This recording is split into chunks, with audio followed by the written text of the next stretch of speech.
Today, I have with me the amazing Donna McGeorge, and she is a best-selling author, global keynote speaker, and productivity expert who specializes in helping leaders and organizations work smarter, not harder. And I love that. With a creative, practical approach, she's renowned for her ability to cut through complexity and show how creating space by doing less can unlock focus, clarity, and high performance. Donna's latest book, Red Brick Thinking, challenges us to stop adding more and instead strategically subtract what's weighing us down, offering fresh insights for anybody ready to boost productivity and lead with intention. So welcome, Donna. Julie, thanks for having me on the show. Oh, it's such a pleasure. Such a pleasure. As we were talking, it's been a long time coming. So, Absolutely. yes, and I'm very, very in sync with your new book. So I'm really excited to dive into this because I believe this is what people need to hear right now. So, Donna, what drove you to write the book and why do you think this message is so important now? Look, what drove me to write the book was actually a previous book I was writing. I was researching for that, and I came across this amazing piece of research out of University of Virginia, I think. And it talked about how when we're presented with a problem, our default instinct is to add. And so what happens is if you think about this in a workplace environment, we identify we've got an issue or a problem, and instinctively we'll add a committee, add meetings, add policies, add systems. We will add something in our attempts to try and fix it.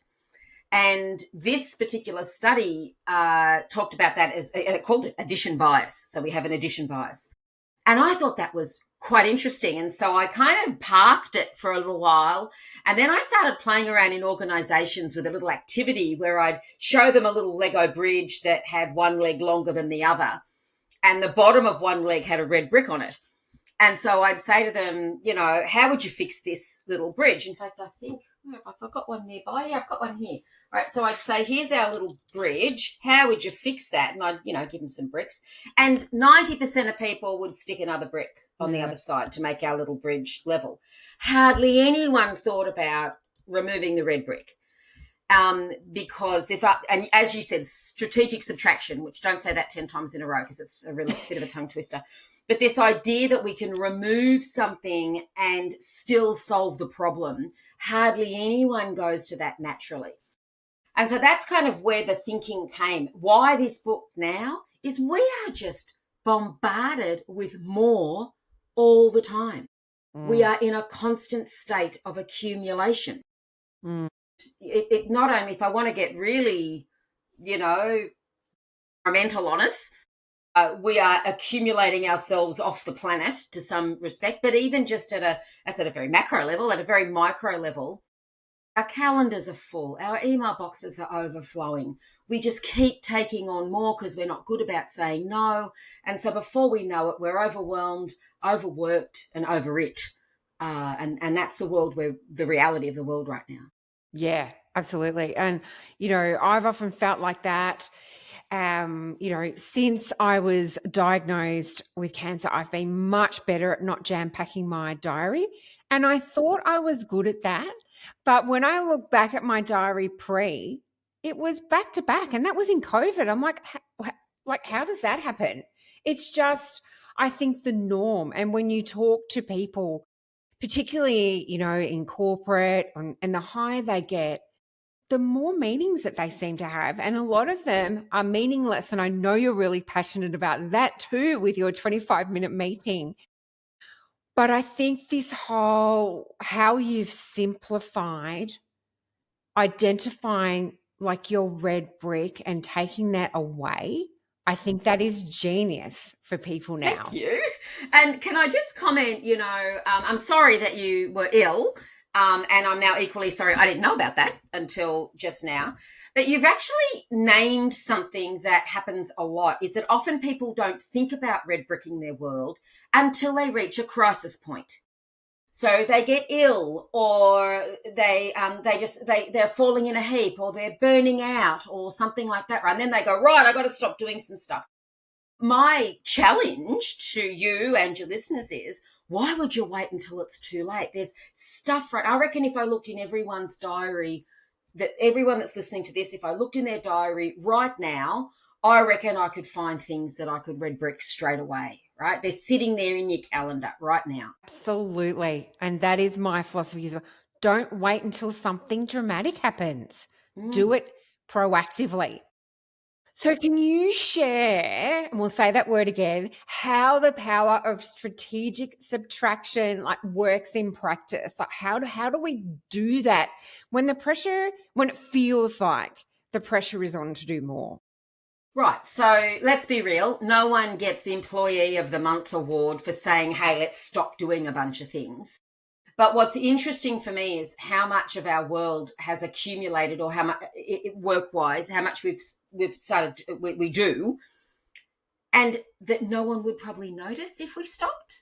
And that's kind of a couple of things I'd say. So it's a really cool story in the book where I talk about a company in Europe, called Swan Vesta. They're a matchbox company. And like many matchbox companies, they had boxer matches and they had a striking strip on both sides. And then some bright spark, pardon the pun, asked one day, what would happen if we removed one of the strips off the box and we only had one striking strip on a boxer matches? And of course, as you can probably imagine, there was a bit of consternation about that. And turns out they did remove one strip. No one noticed. No customers complained, and they saved a truck ton of money in terms of production. And so the first thing I would say to anyone listening today, what's going on in your world that if you stopped doing it, no one would notice? And it's things that we do for ourselves. Like I have to come in at a certain time of day. I have to be at certain meetings. And so many people go to meetings and they leave the camera off and they go there just for the optics of it. But the whole time they're there, they're doing their email, they're working, they're not listening anyway. Well, no one would notice if you didn't go. Yeah. So just don't go. And the second thing I'd say is sometimes they're hiding in plain sight, but we've kind of become blind to them. So any team member or employee or whatever who's been with your organization or team for less than 3 months, ask them what they're bewildered about. Yeah. Because there'll be things that you're doing where people who are new to the organization go, I wonder why they do it that way, or I wonder why they do that. And resist the urge to defend it, because you will. And someone says, why do we do that thing? And you're going to say, oh, we've always done it that way. And blah, blah, blah. Resist that urge, because that's probably a red brick that's worth exploring. Worth exploring right there. Yes, I love that. You touched on a couple of mindset shifts there that people really need to make. What do you think is the biggest mindset shift that people need to make to really embrace the red brick thinking? Oh, look, I don't want to be overly dramatic about this. And of course, this is contextual, but a bit like the Swan Vesta situation, there are things we can probably remove that no one would notice. So the first thing you've got to do is let go, right? That we have a lot of attachment to things, right? And sometimes that attachment is important. There's a report we produce or a meeting that happens, and it's important. It's how we do business. But there's plenty that we have weird attachment to because maybe it's a security blanket or something like that. So I would say there's probably an opportunity to start thinking about, what could I what do I personally need to let go of? And,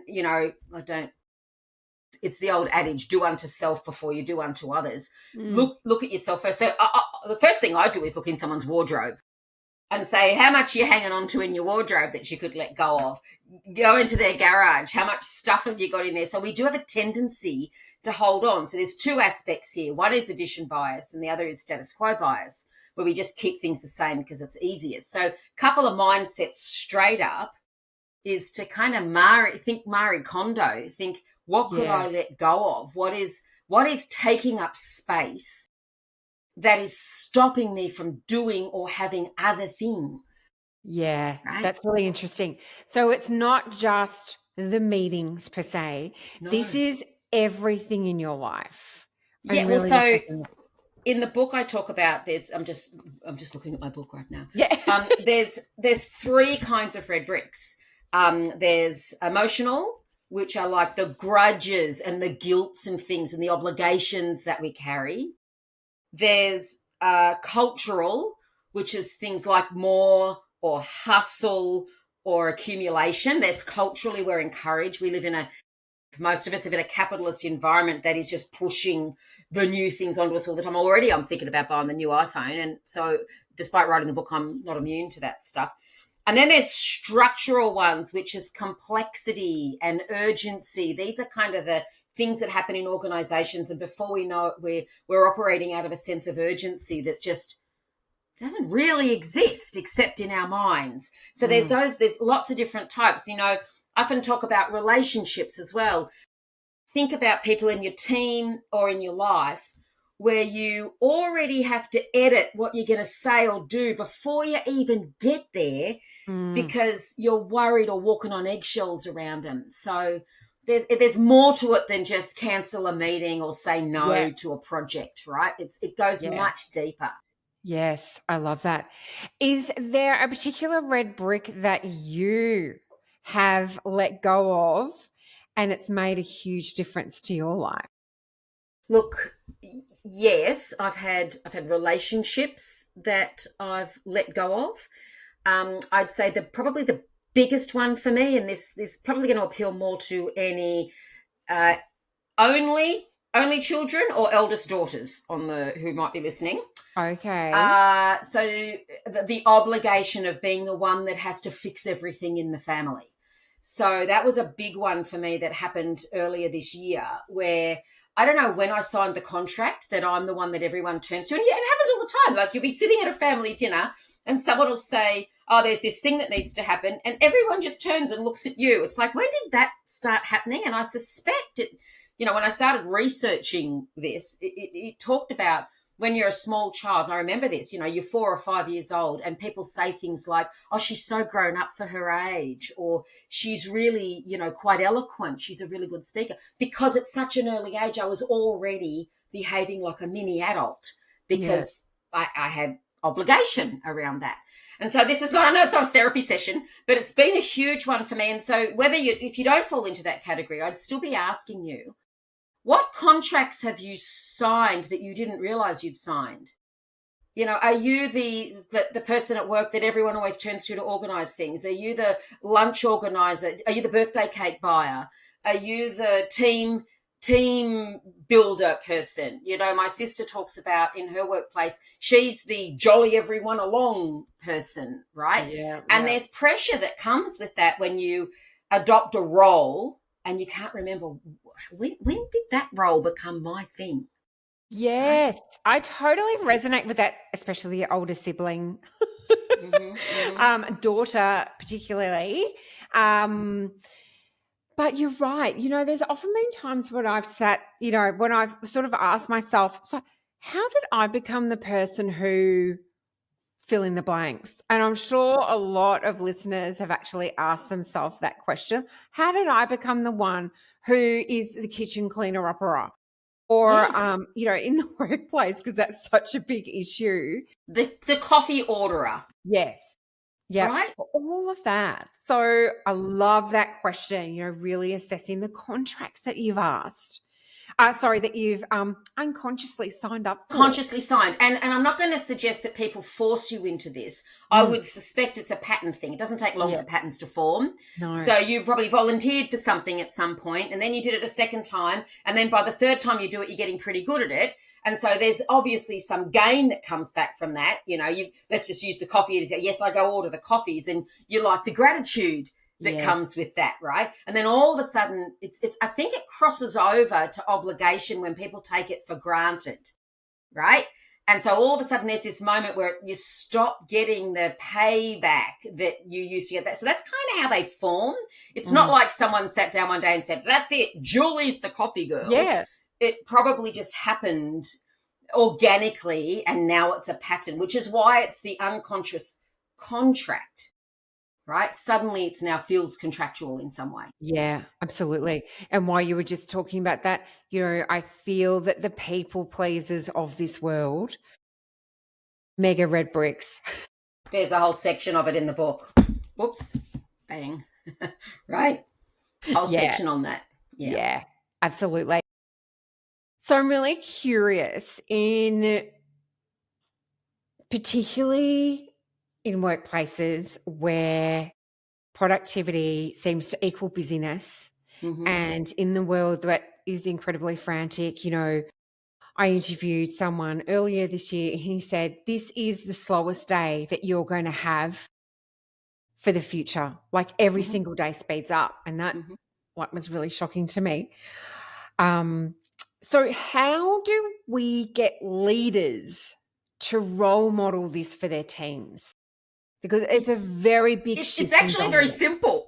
Yeah. I know it probably feels more complicated than it is, Yeah. but it starts with, I give these to some of my teams and say, put this in the middle of the table.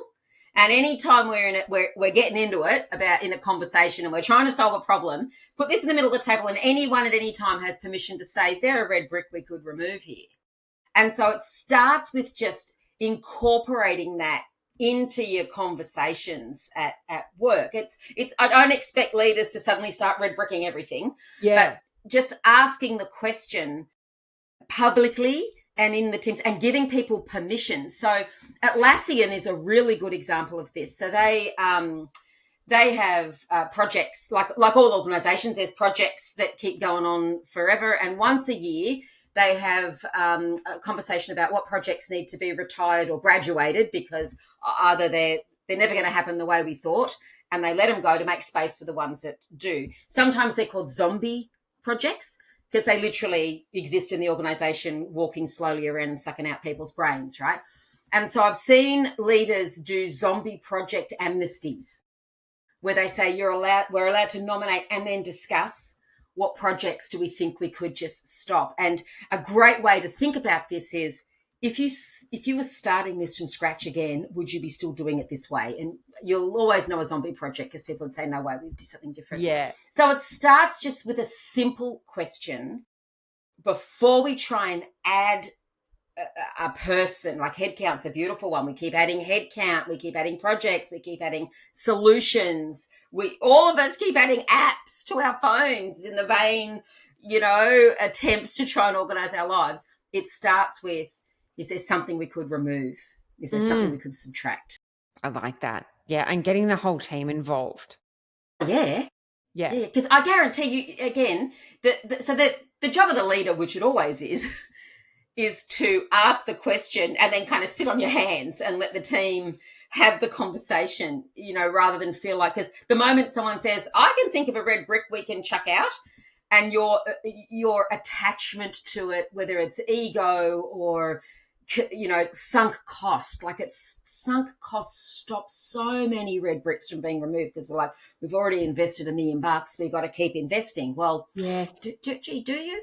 And Yes. so I think the toughest part for the leader is, and this is no different to any conversations with teams, is asking the question and being okay, at least pondering the answer before you jump in to defend Yeah. whatever it is people are suggesting could be removed.